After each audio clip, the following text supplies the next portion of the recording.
정혜수는 아침 햇살이 유리창에 부딪혀 반짝이는 걸 보며 오래 끼고 다니던 반지에서 눈을 떼지 못했다. 결혼 반지였다. 아내가 떠난 지 8년, 반지는 손가락에서 보다 마음에서 오래 빛났다. 이걸 팔면 마지막 버팀목도 내려놓는 거지. 그가 읊조리자 작은 방 안에 참기름과 묵은 종이 냄새가 한 겹 얹혔다. 책장 아래엔 혜수가 모아온 서류철이 쌓여 있었다. 재개발 보상에서 빠졌다던 몇 장의 서류, 출장비 영수증, 오래된 노트, 그리고 얇은 봉투 하나 퇴직일로금 지급 유보. 유보가 아니라 유실이지. 혜수는 씁쓸히 웃었다. 그는 반지를 그대로 주머니에 넣고 버스 2번을 갈아타 철길 끝으로 갔다. 젊을 때 바람을 가르며 달렸던 기관차의 그림자처럼 그의 기억도 먼지 속에서 천천히 모습을 드러냈다. 누군가는 그의 노년을 낡았다고 말했지만 혜수는 알았다. 낡음과 단단함은 다르다는 것을. 정혜수 72세. 전직 철도 기관사. 새벽 걷기를 나가면 흰 줄무늬 운동화가 보도블록에 리듬을 새겼다. 숨이 차오르면 그는 가슴에 손을 얹는다. 심장박동은 아직 고집이 세다. 동네 슈퍼의 만석이 그를 불렀다. 혜수야, 또 걸었냐? 내가 걷는 만큼 내 매상이 오른다니까. 그건 왜? 내가 걷다 들를 때마다 달걀과 우유를 사가잖아. 농담을 주고받는 사이 TV에 낯익은 얼굴이 스쳤다. 재개발 시행사 대표, 그리고 그 옆에서 웃는 옛 상사 최 부장. 혜수는 순간 두피가 서늘해지는 걸 느꼈다. 저 얼굴. 그가 속삭이자 만석이 채널을 올렸다. 뉴스 자막엔 노인 상대로 보상 누락이란 글자가 흘렀다. 혜수는 종이컵 커피를 내려놓고 서류 봉투를 떠올렸다. 지금 팔 건 반지가 아니라 체념일지도 모른다고. 혜수는 공원 벤치에 앉아 전화를 걸었다. 번호를 누르며 손가락이 조금 떨렸다. 영자야, 나다. 혜수야? 무슨 바람이 불었나. 영자방직 공장 선배였고 동네에서 작은 수선을 하는 75세의 손기술 장인이었다. 그때 재개발 서류, 너도 누락 당하지 않았나? 영자는 낮게 웃었다. 누락이 아니라 무시지. 둘은 곧 춘배전파 수리 기사, 정옥한식 조리사, 만석 슈퍼 주인을 불렀다. 반백의 머리가 빛나는 작은 원탁에 5명이 둘러앉자 테이블 위에 세월이 펼쳐졌다 줄 간 노트, 다 쓴 볼펜, 돋보기, 그리고 검은 비닐봉지에 담긴 영수증들. 우리가 뭘 할 수 있겠냐고? 정옥이 물었다. 혜수는 손등에 남은 기차 기름때 자국을 문질렀다. 우리는 늙었지만 바보는 아니다. 춘배가 낡은 스캐너에 서류를 한 장씩 올렸다. 로딩 소리에 맞춰 영자가 돋보기로 도장을 훑었다. 이 도장, 본사 직인이 아니라 하청법인 도장이네. 만석이 계산기처럼 빠르게 입술을 놀렸다. 그럼 중간에서 한 번 더 돈이 빠졌다는 얘기야. 정옥은 말없이 보온병 뚜껑을 열어 따뜻한 유자차를 돌렸다. 혜수는 노트를 펼치고 누락 대신 탈로라 적었다. 글씨가 굳게 눌렸다. 그날 밤 혜수는 오랜 습관대로 시간표를 만들었다. 열차 운행표처럼. 아침 6시 걷기, 8시 신문 아카이브 열람, 10시 구청 민원 접수, 점심은 김밥, 오후 2시 현장 조사, 4시 라디오 사연, 보내기 제목 잊힌 사람들의 보상. 달리자. 그는 조용히 중얼거렸다. 기차가 서서히 속도를 올릴 때 나는 그 낮고 무거운 음색, 바로 그 마음이었다. 전통시장 골목 끝, 망원 렌즈를 든 청년이 사라졌다. 혜수는 걸음을 멈추고 뒤를 돌아봤다. 누군가 우릴 본다. 뭘 그렇게 겁내. 정옥이 웃었지만 그도 어깨를 좁혔다. 그날 오후 5은 시행사 홍보관을 찾았다. 유리문 너머 양복을 빼입은 젊은 직원들이 아이패드로 도면을 넘겼다. 어르신들, 분양 상담이세요? 혜수는 반지를 한번 만졌다가 빼 손바닥을 꽉 쥐었다. 우린 분양이 아니라 보상 상담이네. 직원의 눈빛이 짧게 흔들리더니 미소가 빨라졌다. 담당 부서는 층을 달리합니다. 하지만 그 층의 문은 열리지 않았다. 회의 중이라서요. 문틈으로 최 부장의 웃음소리가 흘러나왔다. 젊을 땐 그 웃음을 믿었고 지금은 그 웃음을 의심한다. 혜수는 마음속에서 오래된 선로를 갈아엎었다. 손녀 은지가 스마트폰을 들고 왔다. 할아버지, 사연 보낸 거 라디오에서 익혔대. 댓글이 수백 개야. 우리도 비슷한 일을 겪었습니다. 어머니, 보상 누락. 도와주세요. 화면을 스치는 글자들이 작은 방을 뜨겁게 덮였다. 은지는 말했다. 은빛 라디오 채널을 만들자. 어르신들 사연을 모아 기록하고 자료를 공개해요. 영자가 웃었다. 라디오? 우리 시대 방식이네. 근데 요즘 라디오는 영상이야. 은지는 윙크했다. 다음 주 시장 공터에 접이식 테이블 하나.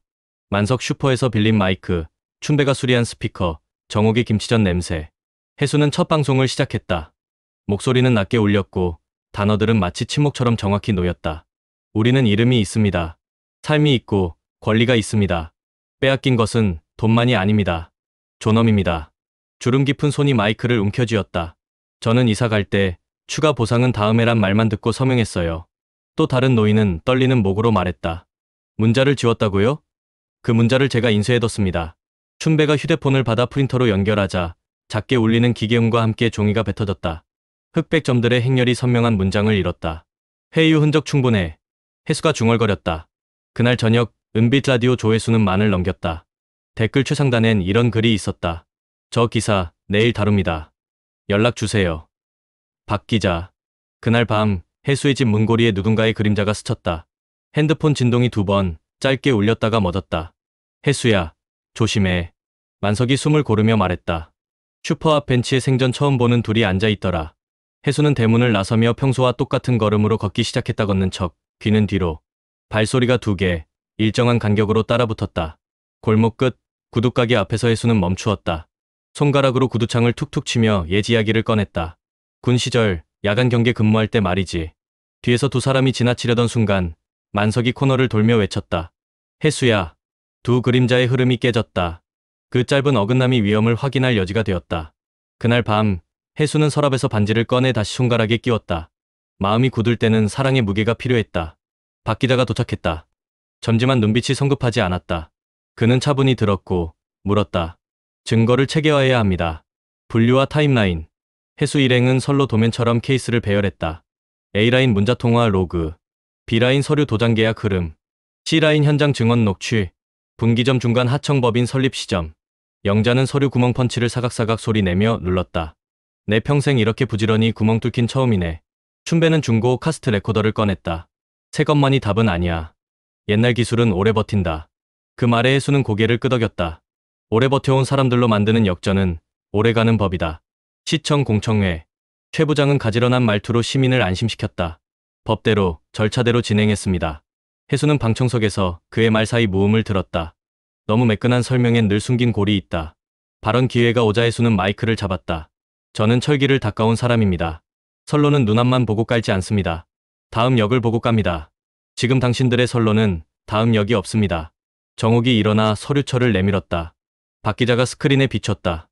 중간법인 도장과 보상액 누락표, 문자 원본. 회의장은 웅성거렸고 최 부장의 이마에 땀이 맺혔다. 그는 웃었다. 얇은 웃음. 오해입니다. 해수는 말했다. 오해가 아니라 오래된 버릇이겠지. 은빛 라디오 생방에 동시 접속자 수가 폭발했다. 손주에게 스마트폰을 배운 할머니, 이웃의 도움으로 들어온 할아버지, 해외에 사는 딸이 대신 보낸 메시지. 아버지, 그때 그냥 넘겼던 서류 사진이에요. 이 문자, 아직도 저장해놨어요. 자료가 구름처럼 모이자 박 기자는 편집실에 콜라를 쌓아두고 철야를 선언했다. 이건 단순한 기사 한 편이 아니에요. 기억 복구 작업이에요. 해수는 잘 수 없었다. 영자의 손이 그의 손등을 덮었다. 해수야, 내 나이 78에 누군가를 믿는 일이 이렇게 떨리는 줄 몰랐다. 해수는 조용히 웃었다. 우리가 서로를 믿지 않으면 누가 우리를 믿겠어. 세밀한 회상 장면. 해수는 젊을 때 첫 운행 배정을 받던 나를 떠올렸다. 선배는 말했다. 위기 때는 속도를 내지 말고 리듬을 지켜라. 그날 밤 해수는 그 말을 가슴에 새겼다. 느리더라도 꾸준히. 리듬은 신뢰의 다른 이름이었다. 지금도 마찬가지였다. 자료는 쌓였고 사람은 모였고 바람은 서서히 그들의 등에 붙었다. 서두르지 말자. 리듬을 지키자. 검찰이 중간법인 계좌 추적에 착수했다는 속보가 떴다. 박 기자가 손을 번쩍 들었다. 들어갔습니다. 만석은 눈시울이 붉어졌다. 슈퍼 팔지 않아도 되겠구먼. 정옥은 김치전을 부쳤다. 파지직, 기름 튄 자리에 오래된 한숨이 사라졌다. 춘배는 몰래 카스트 테이프를 갈아 끼웠다. 혹시 몰라. 해수는 반지를 한번 돌려보며 중얼거렸다. 이 작은 금의 무게가 드디어 증언의 무게만큼 가벼워지네. 익명의 제보자 시행사 내부 말단 직원과 해수에게 연락했다. 사실 회사가 문서 양식을 바꿔서 어르신들 중 일부만 다른 서류에 서명하게 했어요. 왜? 보상액을 나눠 먹으려고요. 통화는 29초 만에 끊겼다. 다음 날 해수의 우편함에 흰 봉투가 꽂혔다. 안에는 사진 한 장이 들어있었다. 부지 계약서, 원본이 복사된 장. 박 기자의 눈빛이 날카로워졌다. 이걸로 퍼즐이 완성돼요. 시행사 측 법무팀이 은빛 라디오에 허위사실 유포 경고를 보냈다. 해수는 도란도란 모여 앉은 사람들을 바라봤다. 누구도 뒤로 물러서지 않았다. 우리가 거짓을 말한 적이 있나? 정옥이 되물었다. 없지. 영자가 딱 잘라 말했다. 해수는 천천히 고개를 끄덕였다. 그럼 앞으로도 없다. 정옥의 손맛으로 만든 도시락이 보따리째 현장으로 배달됐다. 밥 냄새가 나자 굳었던 이마가 펴졌다. 밥을 먹으며 사람들은 그날의 기억을 더 선명하게 꺼냈다. 밥은 입을 열게 한다. 박 기자는 웃었다. 이 도시락 기사에 넣어도 돼요? 사람을 움직이는 건 언제나 사람의 맛이니까. 시의회 임시 청문. 해수와 동료들이 증언대에 섰다. 해수의 목소리는 떨리지 않았다. 우리는 기억합니다. 누가, 언제, 무엇을, 어떻게. 스크린에 계좌 흐름이 떴다. 중간 법인으로 흘러들어간 컨설팅 비용이라는 이름의 검은 화살표. 최 부장은 의자를 끌며 일어섰다. 그건 통상적입니다. 박 기자가 들고 일어섰다. 통상적이면 왜 문서 양식이 밤 11시에 바뀌었습니까? 회의장은 조용해졌다. 밤은 흔히 죄책감의 시간을 숨긴다. 최 부장이 해수에게 낮게 말했다. 어르신, 여기서 손 떼세요. 해드릴 수 있는 건 해드리겠습니다. 해수는 웃지 않았다. 당신이 해줄 수 있는 일은 하나뿐이지. 사과, 그리고 원상회복. 세상 일이 그렇게 단순하진 않습니다. 기차 선로는 단순합니다. 이탈하면 탈선이죠. 그 짧은 대화는 기록되지 않았지만 어른의 체온으로 오래 남았다. 제보자의 추가 자료, 시의회의 자료 공개, 검찰의 통화 내역 확보. 퍼즐 조각이 마지막 홈에 들어갈 때의 클릭 소리가 마음에서 났다. 춘배가 카세트에서 테이프를 꺼내 투명 케이스에 넣었다. 이건 박물관에나 가져다 줘야지. 영자가 미소 지었다. 우리가 박물관 취급받을 나이긴 하지. 해수는 고개를 저었다. 박물관은 끝이 아니지. 기억의 시작이야. 봄비가 내리는 날 1심 판결이 났다. 피고는 원고들에게 누락된 보상액 전액과 지연 손해금을 지급하라. 관련자 일부 형사 고발. 누군가 눈물을 훔쳤고 누군가는 두 주먹을 불끈 쥐었다. 정옥은 해수를 안았다. 우리 해냈네. 해수는 조용히 반지를 만졌다. 여보, 들었지? 가슴속 어딘가에서 대답이 돌아왔다. 응, 잘했어. 해수와 동료들은 보상금으로 시장 구석에 옛 목욕탕을 공동 매입했다. 타일을 닦고 낡은 사우나를 뜯어내 카운터를 만들었다. 간판엔 은빛상회에 네 글자가 걸렸다. 여긴 단순한 가게가 아니었다. 손수 만든 반찬, 수선, 전파수리, 동네 방송, 무료 서류 상담까지. 사람들이 들어오고, 앉고, 나누고, 웃었다. 돈보다 더 큰 흐름이 시작됐다 이야기. 기술, 손길의 왕복. 은지는 따뜻한 미소로 카메라를 돌렸다. 다큐멘터리 찍자. 제목은 은빛 봄날. 해수가 고개를 끄덕였다. 좋다. 우린 늙었지만 시작하기로는 늦지 않다. 최 부장이 상회를 찾아왔다. 구겨진 양복, 눈 밑에 다크서클. 사과하러 왔습니다. 말은 짧았고 고개는 깊었다. 정옥이 팥죽 한 그릇을 내밀었다. 먹고 가요. 사과는 빈속에 하면 오래 못 가. 그가 숟가락을 들었다. 팥죽의 열기가 얼굴을 덮였다. 해수는 짧게 말했다. 우린 법대로 받았습니다. 그 이상은 바라지 않아요. 다만 다음엔 사람부터 보세요. 최 부장은 고개를 끄덕였다. 그게 제 숙제입니다. 상회 밖으로 나와 비를 맞는 그의 뒷모습이 작아 보였다. 잘 나가던 시절의 윤기는 없었지만 사람의 크기는 거기서부터 다시 커질 수 있었다. 은빛상의 한쪽 벽에 모형 기차가 달렸다. 해수가 청년들 도움으로 만든 원목 선로 위를 작은 기관차가 돌아갔다. 손주들이 환호를 질렀다. 할아버지 기차야? 응. 이 기차는 돌아오는 기차야. 놓쳤던 것들이 돌아오지. 그 말에 영자가 눈가를 훔쳤다. 나도 내 젊음을 조금 되찾은 기분이야. 춘배는 리모컨을 건네며 웃었다. 출발해, 역장님. 해수는 스위치를 올렸다. 작은 차가 칙칙폭폭 소리를 내며 선로를 돌았다. 방 안에 돌아옴의 소리가 울렸다. 어느 날 상해 우편함에 두툼한 봉투가 도착했다. 보상 덕분에 병원비를 낼 수 있었다는 할머니의 손편지. 시골 작은 마을에서 온 건조 고구마. 어느 청년의 할아버지들처럼 늙고 싶다는 메모. 해수는 편지를 책상 위에 정갈이 펼쳐놓았다. 글자 사이사이에 손의 온도가 남아있었다.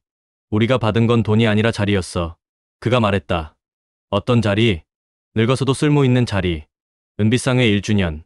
벽에는 사진이 가득했다. 첫 방송, 첫 증언, 공청회, 판결문 사본, 첫 일기장. 해수는 마이크를 들었다. 은빛 라디오 1주년 기념 생방 시작합니다. 사람들이 박수를 쳤다. 소리는 크지 않았지만 결이 두터웠다. 우리는 늙었다고 물러서지 않았습니다. 잃어버린 걸 되찾는 일은 젊은이에게만 허락된 특권이 아닙니다. 기억하는 사람에게 주어진 권리입니다. 그는 반지를 살짝 돌렸다. 한때 팔까했던 그 반지가 이제는 앵커처럼 그의 마음을 잡아주고 있었다. 다음 역으로 갑시다. 해수는 말했다. 함께. 해수는 저녁 무렵 상회 불을 끄고 텅 빈 한옥 마당을 천천히 걸었다. 하늘은 분홍빛이 남아 있었고 먼데서 저녁 기차가 지나가는 소리가 아주 작게 들렸다.